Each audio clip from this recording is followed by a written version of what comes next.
નમસ્કાર, હું દિવ્યા પંડ્યા. આપ જોઈ રહ્યા છો પ્રામાણિકતા ન્યૂઝ, સત્યની સાથે. આવો સાંભળીએ આજના મુખ્ય સમાચાર.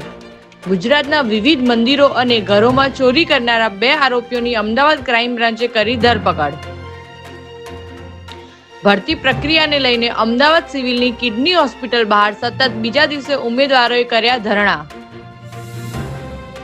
નરોડા દેગામ રોડ પર અકસ્માતમાં મોત થયા બાદ વાસણા રાઠોડ ગામના 2 મિત્રોની અડધી ઉઠતા આખું ગામ હિપકે ચડ્યું.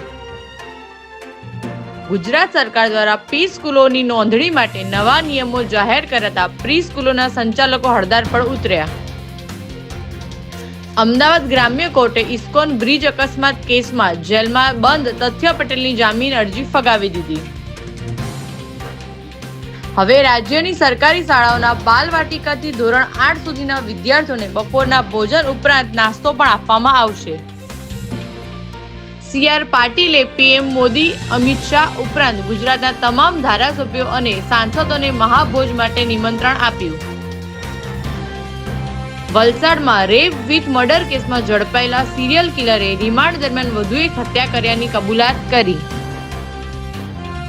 અંકલેશ્વર GIDCમાં આવેલી ડેટોક્સ ઇન્ડિયા કંપનીમાં પ્રચંડ ધડાકા સાથે બ્લાસ્ટ થતા 4 કામદારના મોત નીપજ્યા.